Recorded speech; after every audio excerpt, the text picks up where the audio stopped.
안녕하세요. 닥터고의 쓰리고 TV 주식 고용곤이고요. 연세대학병원 유튜브의 또 고용곤입니다. 자, 오늘 두 번째 시간 수술의 정확도를 올리기 위한 또 하나의 방법, 로보트. 로보트 좀 각광받죠. 뭐 TV 보니까 먼저 아주 웃어주는 로보트도 있고 강아지도 키워주는 로보트도 있고 뭐 가끔 보니까 뭐 이게 뭐죠? 뭐 음식하는 이런 인공지능이 하는 로보트도 있고 뭐 가지각색이고 뭐 이게 청소하는 로봇도 있고 그러잖아요. 이런 영역들이 의학에도 도입이 됐어요. 로봇은 최근에 도입된 기술이 아니에요. 로봇도 제가 알기로는 15년 넘은 방법이에요. 다만 로봇가 발전을 한 거예요. 여러분들이 정형외과에서 로봇가 최근에 각광을 받고 있지만 사실은 정형외과 로봇보다 더 많이 안 게 있죠. 다빈치라고 들어봤을 거예요. 배 안에 무슨 문제가 있어서 가게는 직접 열개를 절개를 했잖아요. 근데 그러다 보니까 상처가 많이 나고 하니까 그 다음 도입된 게 뭐예요? 그 다음 게 복강경이라고 해서 내시경을 했잖아요. 근데 그렇게 하다 보니까 이런 섬세하게 혈관을 다룬다든지 이런 신경을 수술하든지 현미경 수술하는 의사들의 가장 큰 약점이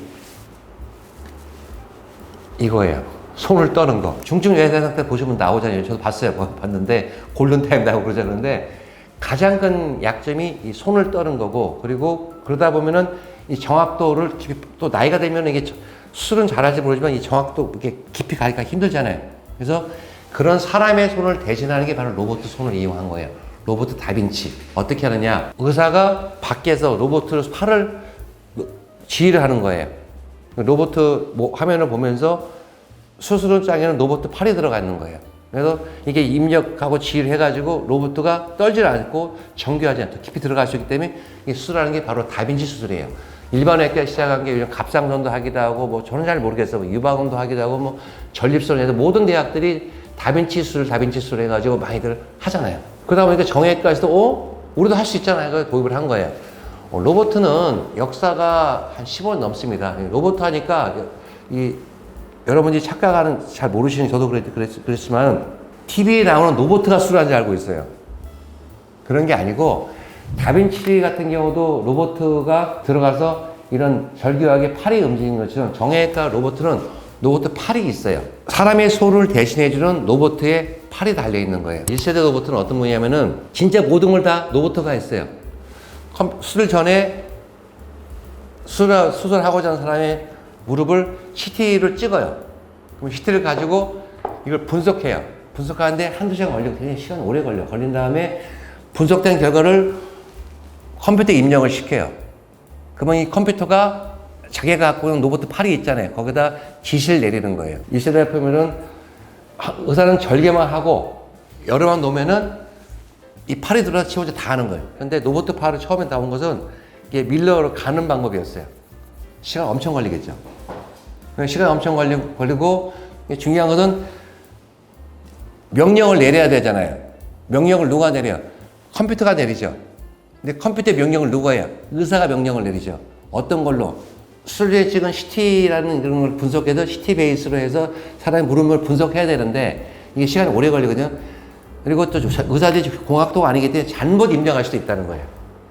그러면 오히려 수술이 엉망이 되는 경우도 있어요.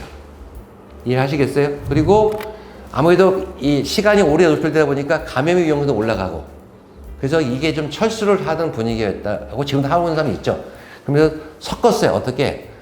로봇과 사람이 같이 하는 방법.